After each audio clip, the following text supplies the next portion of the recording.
Salut tout le monde, j'espère que vous allez bien. Aujourd'hui, c'est Noël. Mettons le Noël du campeur, là, parce qu'aujourd'hui, la vidéo va être consacrée à l'ouverture de boîtes pleines de gadgets et de technologies pour notre nouveau campeur.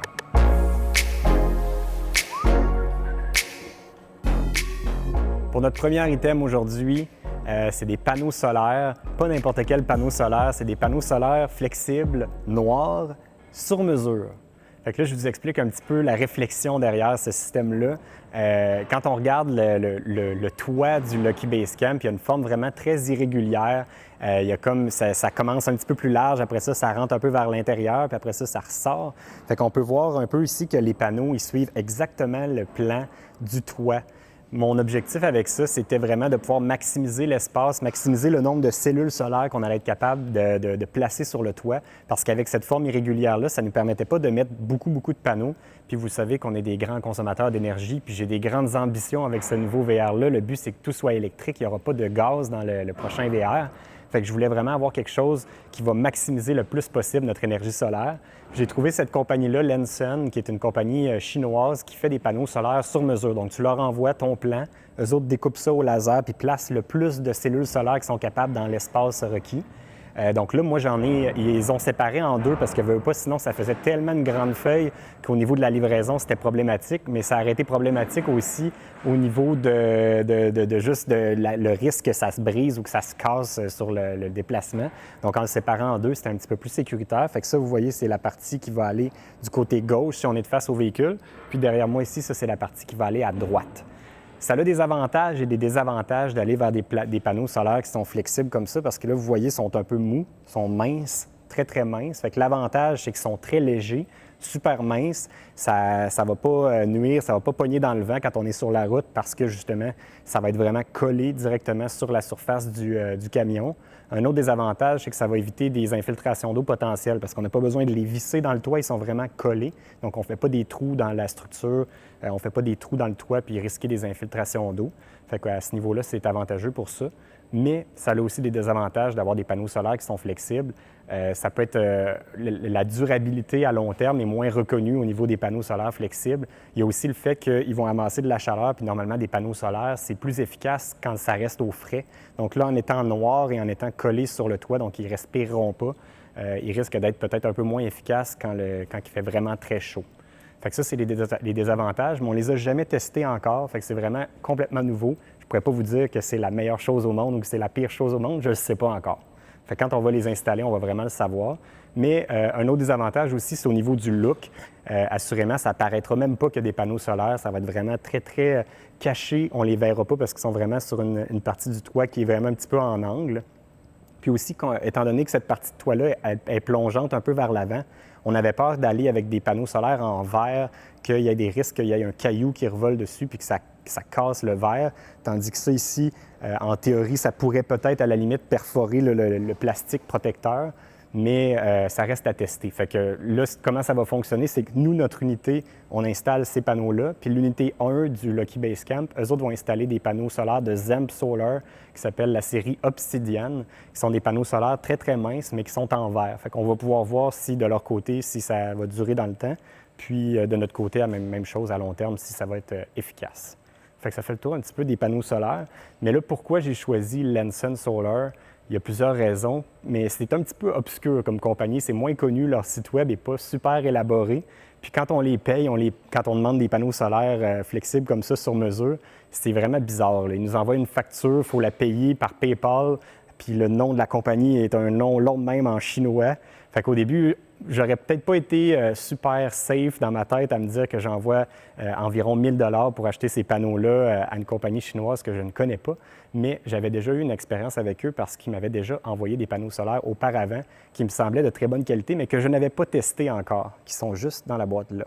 Donc, ceux qui nous suivent depuis un petit bout, vous aviez peut-être vu l'épisode l'année dernière où j'avais reçu ce papier-là, ces panneaux solaires-là qu'ils m'avaient envoyés l'année dernière pour que je les teste, mais j'ai jamais eu l'occasion de les tester. Le but, initialement, était de les installer sur la partie de la boîte de notre camion quand on avait l'Airstream. Mais finalement, sachant qu'il y avait les projets dans l'air, qu'on allait peut-être changer éventuellement de VR, bien, je ne les avais pas encore installés. Fait que là, je les avais conservés. mais ils vont avoir une utilité. Parce que là, si on additionne les deux grands panneaux sur mesure, on va arriver à 360 watts. Puis pour vous donner une idée, sur notre ancienne Airstream, on avait 600 watts et c'était juste suffisant pour ce qu'on avait besoin. Fait que là, ce qu'on a fait, c'est que si on additionne ces deux panneaux-là qui sont de 360 et ces deux-là ici, on va arriver, parce que j'en ai deux comme ça, je ne l'ai pas mentionné, là, mais j'en ai deux comme ça. Là, on arrive à notre 600 watts, qui est exactement la même chose qu'on avait sur notre Airstream. Puis là, vous vous demandez peut-être où est-ce qu'on va les placer, ces panneaux-là. Bien, j'ai mesuré sur le capot avant de notre prochain camion, parce que oui, il y aura un prochain camion, et ça fit parfaitement. Fait que je vais pouvoir le coller vraiment directement sur le hood du camion. Donc, on va vraiment maximiser tous les espaces horizontaux du nouveau Lucky Basecamp plus le camion. Puis le deuxième, lui, va aller sur le toit. Je ne sais pas encore exactement où on va le placer. Je ne sais pas si on va le coller de façon permanente ou juste l'attacher par les 4 œillets aux 4 coins puis s'arranger pour pas que ça parte au vent, là, parce que c'est sûr que c'est un enjeu aussi sur la route. Mais bref, avec ces 4 panneaux, ces 4 panneaux-là, ça va nous donner un total de 600 watts d'énergie solaire, ce qui est ce qu'on va avoir besoin sur la route. Le prochain item vient également de la Chine, du même endroit de chez Lanson Solar. Et c'est une couverture solaire, une solar blanket. Pouvez-vous croire qu'il y a 200 watts de panneaux solaires dans cette petite valise-là? C'est dans le fond, c'est tout pliable. C'est la même technologie, les mêmes panneaux flexibles que vous avez vus, qui sont nos panneaux sur mesure, mais là maintenant, sous forme de genre de couverture pliable. Fait que je vais aller vous montrer ça. C'est cool parce que ça vient dans un petit étui facile à transporter. Puis dans le fond, il y a un petit velcro comme ça. Et là, ça se déplie comme ça. Comme ça. Et comme ça. Voilà. Donc, on a notre couverture de 200 watts comme ça. Puis, ce qui est intéressant, c'est que ça vient avec des petits œillets. Fait que ça nous permet soit de le mettre au sol, mais si jamais le soleil est en angle, on va pouvoir l'accrocher à quelque part puis le faire pendre avec l'angle qu'on a besoin. Fait que ça va nous permettre vraiment de capturer le maximum d'énergie solaire. Donc là, si on additionne cette couverture-là de 200 watts avec nos 600 watts de panneaux, là, on est rendu à 800 watts de panneaux. Puis ça ne prend pas bien d'espace. C'est ça qui est intéressant avec cette petite couverture-là. Puis, donc, il y a un branchement ici qui nous permet de brancher directement sur notre régulateur solaire. Mais il y avait l'option aussi, dans la boîte, d'avoir un régulateur solaire intégré. Donc, tous les accessoires viennent ici dans la boîte. Fait qu'il y a un petit régulateur solaire qui peut nous permettre de brancher la couverture directement sur les batteries si on n'a pas de régulateur solaire à l'intérieur du VR. Mais nous, dans notre cas, on n'en aura pas besoin parce qu'on va le brancher directement dans le régulateur solaire.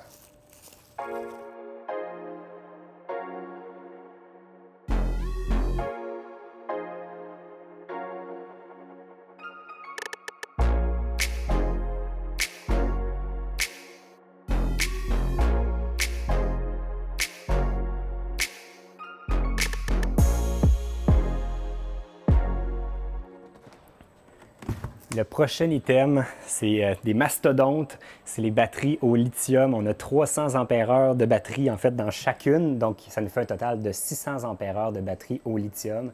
Et puis, on est maintenant partenaire avec nos nouveaux commanditaires Voltium, qui est une compagnie qui conçoit et qui design ses batteries 100% au Québec et qui les vend au Québec. Puis, on était super contents de les représenter puis de vous parler de leurs batteries parce que ce qui est intéressant, c'est que même si c'est un produit qui est québécois, ça ne vous coûtera pas plus cher. Ils sont très, très compétitifs au niveau des prix. Puis, ils ont vraiment une petite équipe qui design ça vraiment d'une main de maître. J'ai vraiment adoré jaser avec Yannick, qui est le président de l'entreprise, qui me parlait de tous les essais-erreurs qu'ils ont fait pour réussir à avoir la batterie parfaite. Donc, nous, les batteries qu'on a optées, c'est deux modules de 300 ampères-heure. On a opté pour des batteries qui sont Bluetooth, mais qui ne sont pas auto-chauffantes, parce que maintenant, Voltium offre des batteries qui sont auto-chauffantes. Ce qui est le plus gros défaut des batteries au lithium, c'est qu'on ne peut pas les recharger par température très, très froide. Puis, Voltium a remédié à ce problème-là en créant une batterie qui est auto-chauffante. Nous, c'est pas ça qu'on a. Pourquoi? C'est très simple, c'est que nous, on habite à l'année dans notre véhicule, on a nos chiens, on va le chauffer à l'année, donc même si jamais on fait des aventures hivernales, ça va toujours rester au chaud à l'intérieur de notre VR. Donc pour nous, c'était pas utile d'avoir nécessairement des batteries auto-chauffantes, mais pour la plupart d'entre vous qui n'utilisez pas nécessairement à l'année votre VR, si vous voulez l'utiliser en hiver, bien, ça vous permet de recharger vos batteries au lithium et de garder la même efficacité grâce à la fonction auto-chauffante. Mais il y a une fonction qui est super intéressante et que j'étais très content d'avoir, c'est la fonction Bluetooth. Comment ça fonctionne? C'est que ça vous évite d'avoir un moniteur de batterie externe qui vous dit le pourcentage de votre batterie. Il est déjà intégré dans la batterie en Bluetooth que vous pouvez connecter dans votre téléphone. Fait que quand vous allez sortir votre téléphone, si j'ouvre l'application, je vais enregistrer mon écran en même temps. Puis là, on voit, dans mon cas, j'ai 2 batteries qui sont ouvertes ici. J'ai la 300, la 30 ici, puis j'ai la 25. Donc, en appuyant sur la batterie, ils vont se connecter. Ça prend quelques secondes. Puis là, on va avoir le statut de charge de notre batterie. Dans mon cas, 98 %. On a la tension en volts, on a la capacité. Puis ça nous permet de savoir la santé de notre batterie. Donc, s'il y a des problèmes ou quoi que ce soit, on va le savoir directement par l'application. Puis ce qui est intéressant, c'est d'avoir vraiment la garantie de chez Voltium, puis d'avoir aussi un service qui est 100 % en français. Donc, quand vous avez des conseils, vous ne savez pas c'est quoi la taille de banque de batterie que ça vous prend, vous ne savez pas c'est quel modèle que ça vous prend, vous avez tous les conseils en français directement, puis le support d'une compagnie québécoise. Puis, ils utilisent vraiment des matériaux de qualité. Donc, vous savez que les batteries, même si c'est un produit qui est québécois, ça reste des produits qui sont tous fabriqués en Chine, sauf que, comme ils sont conçus et designés au Québec, bien, ils vont utiliser les meilleurs matériaux possibles à l'intérieur de la batterie. Ils vont utiliser des cellules de batterie qui sont tous pareilles, créées dans la même journée ou dans la même batch pour réussir à avoir des batteries qui vont être durables à long terme, qui vont garder un équilibre entre toutes les batteries. Puis le BMS, qui est le cerveau de ces batteries-là, ils utilisent un BMS de très haute qualité de Texas Instruments, qui est une compagnie qui fait des calculatrices depuis des dizaines d'années, peut-être même des centaines d'années. On avait des calculatrices graphiques au secondaire de cette marque-là. Bref, ils utilisent vraiment des produits qui sont des matériaux de qualité pour créer leurs batteries. Puis, ils font vraiment des batteries de toutes les tailles. Ça ici, c'est la 300 ampères-heure. Ils font aussi une 200 ampères-heure. Ils font une 100 ampères-heure. Puis, ils sont très, très compétitifs au niveau des prix. Fait que gênez-vous pas de regarder pour Voltium, pour votre prochaine batterie. C'est des batteries qui sont plus durables à long terme que des batteries standards. Si jamais ça vous intéresse d'en apprendre plus, j'avais déjà fait une vidéo sur nos batteries. Nous, ça fait déjà 3 ans qu'on vit à temps plein à l'intérieur d'un VR avec des batteries au lithium. Fait qu'on connaît la durabilité, le fait qu'elles sont beaucoup plus petites pour la même capacité, le fait qu'ils sont plus légères. Bref, c'est que des avantages au niveau du lithium. Si vous utilisez beaucoup votre VR et vous le gardez à long terme, ça vaut vraiment la peine de bien investir dans des bonnes batteries. Puis nous, bien, c'est ça qu'on va mettre dans notre prochain Lucky Base Camp. C'est la batterie aussi qui va être dans toutes les unités de Lucky Base Camp, Safari Condo, Van Life Montréal. De plus en plus d'entreprises, de fabricants de VR au Québec vont utiliser les batteries Voltium. Donc, bref, c'est ça qu'on va avoir dans notre prochain VR. Les prochains éléments nous ont été fournis par Spécialité électrique, qui est un magasin, un atelier pour faire de l'installation de batteries, panneaux solaires et de systèmes électriques pour les véhicules, mais aussi pour les chalets, etc. Puis ils nous ont fourni vraiment tout l'équipement qu'on voulait absolument tester pour notre prochain VR. C'est le système de gestion intelligent RedArc. Le système de gestion, je vais tasser ces boîtes-là parce que c'est lui qui m'intéresse le plus. Yep. Le système de gestion RedArc, c'est un système australien qui est spécifique pour les véhicules d'overlanding. Donc, en Australie, c'est vraiment une très grosse mode des VR hors route qui vont aller vraiment hors des sentiers battus dans le outback australien. Puis, RedArc ont créé vraiment un système tout en un. Donc, ça regroupe le contrôleur de charge, le DC-to-DC charger, les fusibles, bref, tout est intégré dans ce système-là. Puis là, bien, je vais vous montrer un petit peu en quoi ça consiste, le système RedArc. Puis vous allez voir plein d'autres vidéos où je vais le tester en détail, puis je vais vous montrer vraiment tout comment ça fonctionne. Mais là, pour l'instant, on va juste ouvrir les boîtes et regarder de quoi ça a l'air, ce système-là. Donc, pour débuter, le cerveau de tout ça, ça s'appelle le Manager 30, le Manager 30, qui est le gros module ici, qui est vraiment le cerveau de toutes ces opérations-là. Donc, c'est dans ce module-là qu'on va brancher nos panneaux solaires, notre alternateur de notre camion, toutes les sources d'énergie potentielles. Si on se branche dans un camping, dans du 30 ampères, ça va tout rentrer dans ces entrées-là ici. Puis lui va s'occuper de faire toute la gestion la plus intelligemment possible pour vraiment optimiser la recharge des batteries le plus rapidement possible. Fait que ça, c'est vraiment le premier morceau le plus important qui est un petit peu le plus gros, mais ça reste vraiment, on peut sentir que c'est des matériaux de qualité qui sont faits pour se faire brasser. On voit que toute la structure est en aluminium au complet. Il n'y a pas de plastique dans la structure, c'est vraiment du solide, mais ça reste quand même assez léger malgré tout, justement parce qu'ils ont utilisé des matériaux comme l'aluminium. Puis dans le fond de la boîte, qu'est-ce qu'il y a ici? Il y a tout ce qui est ce qu'on appelle un shunt. Donc ça, on va brancher ça à la sortie de nos batteries pour mesurer tout le courant qui entre et qui sort. Donc ça va nous permettre d'avoir des lectures vraiment intelligentes. Vous vous souvenez peut-être, dans notre Airstream, on avait un Cymarine qui est un moniteur de batterie qui faisait des algorithmes, qui calculait tout ce qui rentre, tout ce qui sort et qui nous permettait de savoir dans combien de temps notre batterie va être pleine si on est en chargement, dans combien de temps elle va être vide si on est en train de l'utiliser, la batterie. Ça nous donnait vraiment des données précises. Le Redarc fait la même chose aussi grâce à ce petit shunt-là. Ensuite, on a le manuel d'utilisation, on a les fils pour le brancher, puis le fil réseau pour brancher les autres appareils qui font partie du système, parce que comme je disais, c'est un système qui est tout intégré. Donc, c'est pas juste ce module-là, tout communique ensemble, puis tout travaille de concert. On avait l'habitude avant ça d'avoir des systèmes de plein de marques différentes qui faisaient chaque chose, puis les trucs n'étaient pas intelligents, ils ne se parlaient pas ensemble, tandis que Redarc, c'est vraiment tout intégré comme solution. Yo, je vais remettre ça dans la boîte. Donc, dans la prochaine boîte ici, je ne sais même pas c'est quoi qu'il y a dedans. On va regarder ça ensemble. Ah, ça, c'est notre écran de contrôle. Donc ça, cet écran-là, lui, va être installé à quelque part. Je n'ai pas encore vu dans les plans c'est où qu'il va être installé là, dans le Loki Basecamp. Mais bref, cet écran-là, lui, va nous permettre de suivre toutes les informations qu'on a besoin. Mais ce n'est pas uniquement un écran pour consulter des informations, mais c'est aussi un écran qui va nous permettre de contrôler nos appareils.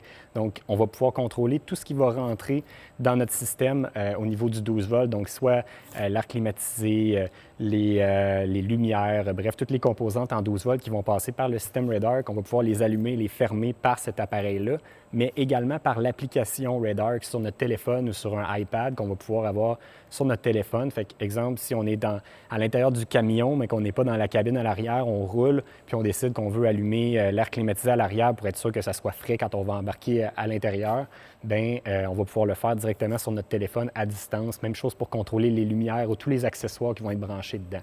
Fait que c'est vraiment un système qui est tout intelligent, qui va aussi monitorer les niveaux d'eau propre et d'eau sale dans nos réservoirs. Fait que bref, c'est vraiment un système super, super intelligent. À date, les reviews, les avis sur Internet sont hyper bons pour cette compagnie-là. Puis le support aussi au niveau de la compagnie chez Redarc, puis aussi de chez Spécialité électrique, Sébastien est un des seuls qui connaît vraiment en détail ce produit-là au Québec. Donc, bref, on a hyper hâte de tester ça dans notre système. Mais là, c'est pas tout parce qu'il y a l'autre module que lui, je sais c'est quoi qu'il y a dedans par contre. Il y a la dernière boîte à l'intérieur qui, lui, est vraiment le panneau électrique du Redarc. On peut voir vraiment à quel point ils pensent à tout. Ils nous ont même laissé une liste de petits stickers avec le nom de tous les appareils qu'on va brancher dedans, puis les fusibles, la taille des fusibles à chaque endroit qu'on va mettre. Puis, dans le fond, je ne sais pas si je le sors complètement ou si je peux juste le lever. Je pense que je peux le sortir comme ça. Le défi, ça va être de tout remettre dans leur boîte après. Mais bref, ça va être installé après. Fait que ça ici, c'est le module où on va avoir tous les fusibles. Donc, tout ce qui va passer par ce système-là va être contrôlable à distance par le petit écran ou par l'application sur le téléphone. Fait que bref, encore une fois, tout est du gros solide en aluminium. Il n'y a pas de plastique là-dedans. C'est léger, c'est solide. Ce qui est un peu le thème qu'on va regrouper un peu partout à travers les composantes qu'on va installer dans le Loki Basecamp. Parce qu'on le sait, c'est un véhicule d'aventure. Il va se faire brasser. Tout va bouger un peu à l'intérieur, ça va se faire, ça va rouler des longues distances. Fait qu'on veut vraiment des trucs qui sont faits solides, mais qui sont très légers. Fait que c'est le thème qu'on va retrouver un petit peu. Puis aussi, on essaye vraiment de trouver les meilleures composantes à travers le monde. Donc, dans ce cas-ci, tout ce système-là, c'est australien. Les batteries, bien, on est bien heureux que c'est fait au Québec. Bref, chaque composante, les panneaux solaires, bien, c'est chinois. Mais bref, ça je ne sais pas si c'est les meilleurs au monde. Par contre, ça, on va pouvoir le tester. Mais assurément, ce système-là, j'ai très, très confiance. Tous les avis que j'avais lus sur Internet sont vraiment unanimes que c'est un des meilleurs systèmes, du moins, pour la gestion d'énergie dans notre prochain campeur. Prochain item, toujours de la compagnie RedArc, c'est vraiment une petite expansion au système parce que nous autres, on va avoir quand même assez d'énergie solaire qui va entrer, mais on a aussi l'alternateur du camion qui va servir à charger les batteries. Par contre, là, on va avoir un gros camion qui est en commande avec 2 gros alternateurs. Donc, on va être capable de tirer vraiment beaucoup d'énergie, puis on va être capable de recharger nos batteries très vite. Puis le système RedArc de base, lui, est fait, il appelle ça le Manager 30 parce qu'il peut recharger à 30 ampères notre système. Mais en ajoutant ce petit bidule-là, on vient optimiser notre système. Donc, c'est comme une expansion au système qui nous permet de recharger maintenant en fait, ce module-là est pour 50 ampères, donc tout inclus, ça nous donne 80 ampères. Donc, le 30 ampères de base plus cette expansion-là de 50 ampères. Puis tout ça va venir travailler en collaboration ensemble. Donc, on va avoir l'alternateur, les panneaux solaires, puis ça va tout être optimisé pour recharger jusqu'à 80 ampères dans nos batteries. Fait que si on fait le calcul assez rapide, en à peu près 7 heures et demie de route, on pourrait recharger en totalité nos batteries s'ils étaient vraiment déchargés à 0 ce qui est très improbable, là, mais ça vous donne une petite idée de la vitesse à laquelle on peut recharger, puis c'est quand même une très grosse banque de batteries qu'on a à recharger. Fait qu'on peut dire qu'avec une utilisation quotidienne, en prenant le véhicule pendant 1 heure ou 2 par jour, si on fait un petit bout de route à chaque jour, nos batteries vont toujours être pleines assez rapidement, même s'il ne fait pas soleil. Puis notre camion va comme servir un peu d'une génératrice, donc on n'aura pas besoin de traîner une génératrice en supplément. Dernier item pour aujourd'hui, toujours encore dans le système électrique. Je viens de me rendre compte que dans le fond, pas mal tous mes items aujourd'hui avaient rapport avec le système électrique de notre prochain VR. Celui-là ici, c'est l'ondulateur, donc l'inverter. On a opté pour un modèle 2000 watts qui est le Cotec. Honnêtement, je ne connais pas du tout cet ondulateur-là. Puis il y a une raison très simple pourquoi on a choisi cette marque-là et ce modèle-là en particulier. C'est que c'est le seul modèle en Amérique du Nord, ou du moins qu'on connaît, qui peut fonctionner en collaboration avec le système RedArc, parce que normalement, le système RedArc a aussi son ondulateur qui est intégré de la marque RedArc, sauf que, comme c'est une marque australienne, eux autres fonctionnent sur du 240 avec du 50 Hz, chose qu'on n'a pas ici au niveau de l'électricité. Donc, nous, on a besoin de fonctionner sur du 110 volts. Fait qu'on a opté pour un 200 watts. Pourquoi 200 watts? Parce qu'on a analysé vraiment tous nos besoins. On n'a pas d'éléments qui vont avoir besoin de plus que 200 watts. L'air climatisé, lui, ne sera pas sur l'onduleur. Il va passer vraiment directement par le 12 volts. C'est un air climatisé 12 volts qui va être installé. Donc, on n'a pas vraiment de très, très grosse consommation. On n'a pas de micro-ondes. L'élément qui va demander le plus d'énergie, c'est vraiment la petite plaque à induction pour la cuisson. Puis, avec un 2000 watts, c'était en masse suffisant. On va quand même y jeter un œil parce qu'honnêtement, je ne l'ai jamais vu moi-même. Je ne sais même pas de quoi il y a de l'air.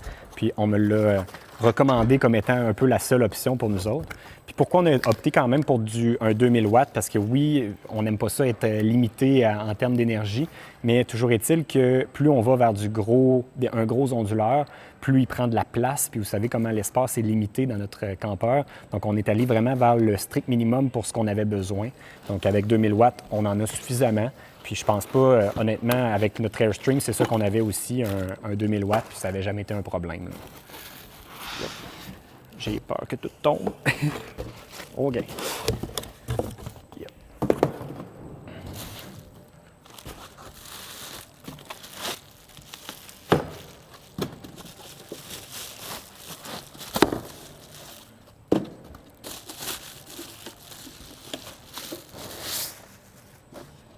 Wow, il est cool. Hein? Je pensais pas qu'il était bleu comme ça. La couleur est super belle. Lui aussi, tout ce qui est le frame est en aluminium. Par contre, il est quand même assez lourd là, au niveau de l'onduleur. J'ai bien hâte de le tester, honnêtement. J'ai aucune idée, j'ai pas lu de review, je ne connais pas cet appareil-là. Ce que j'ai surtout hâte de voir à propos de cet onduleur-là, c'est le niveau de bruit, parce que ça, c'était un problème qu'on aimait moins un peu de notre onduleur qu'on avait installé dans notre Airstream. Le fan était très bruyant pour essayer de le garder au frais. Fait que j'ai bien hâte de voir celui-ci, s'il va être un peu plus silencieux, c'est ce que je souhaite. On va assurément vous en donner des nouvelles là, dans les épisodes à venir, mais bref, c'était pas mal la seule option, nous autres, au niveau de l'onduleur pour notre système. Donc, ça fait le tour de toutes les ouvertures de boîte pour aujourd'hui. Si jamais vous avez des questions et des commentaires, n'hésitez pas à le faire dans la section des commentaires. Ça va me faire un plaisir d'y répondre. Si vous voulez savoir où vous procurez tous ces articles-là, je vais mettre les liens dans la description. En fait, j'ai une section sur notre site web qui répertorie tout notre équipement. Puis je vais la mettre à jour en même temps avec tous les nouveaux items. Donc, vous allez pouvoir vous les procurer. C'est tout disponible chez Spécialité électrique, à l'exception des panneaux solaires qui sont disponibles chez Lenson. Puis, en terminant, je vous parle un petit peu d'un petit concours avec Lucky Basecamp. Lucky Basecamp, qui est un fabricant de VR, mais pas uniquement de VR, mais ils ont aussi maintenant une boutique en ligne avec certains produits comme cette petite planche-là qui vous permet de travailler dans votre voiture sur le divan avec le télétravail. Aujourd'hui, ça peut être assez pratique. Il y a un petit coussin en dessous pour que ça soit confortable et que ça ne bouge pas sur vos jambes. Puis la planche est super belle avec le logo Lucky Basecamp qui est gravé. Donc, il va y avoir un petit concours pour la remporter sur notre compte Instagram et sur notre page Facebook. Il va y avoir une photo avec l'item, probablement avec Valérie en dessous, j'imagine. Tous les détails pour participer au concours vont être là-dessus. Puis, je vais mettre également le lien dans la description si ça vous intéresse de vous procurer la petite planche de travail de Lucky Basecamp. J'ai oublié de dire bye. Salut!